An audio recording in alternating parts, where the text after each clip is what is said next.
భయం మిమ్మల్ని ఏం చేసిందో తెలుసా? నీతిమంతులుగా తీర్చిద్ది. తెలిసిందా?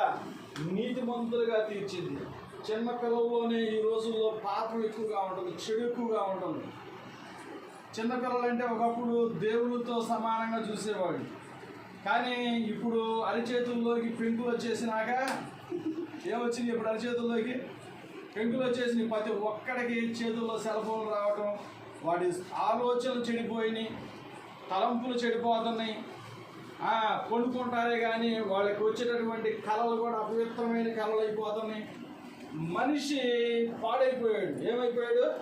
పాడైపోయి పాపంతో నింపబడిపోయి ప్రతి విధమైన లేకపోతే దేవుడిన ఆటపాటలు ఉండకూడదు. మనలో ఎలాంటి విధమైన చెడు అవలక్షణాలు మనలో ఉండకూడదు. దేవుని భయాన్ని కలిగి ఉండాలి. ప్రతి మనిషిలో కూడా భయాలు ఉంటాయి. ఏముంటాయి? భయం ఉంటాయి. భయం ఉంటుందా లేదా? అది ఎంత పెద్ద మనిషిగా ఉన్నా, ఎంత ధైర్యవంతుడిగా ఉన్నా వాళ్ళలో కూడా ఒక భయం. ఎంత క్లాస్ రావాలన్నా చిన్నపిల్లలు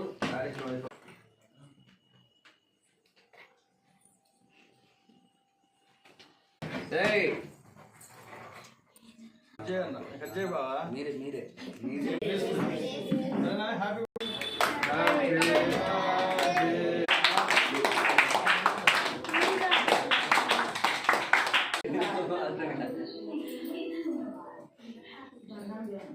మాస్టర్ గారికి దేవుడు పెడదాం అనుకున్నాం. తీసుకో, చిన్నమే తీసుకున్నాడు. నేను తీసుకున్నా మేడం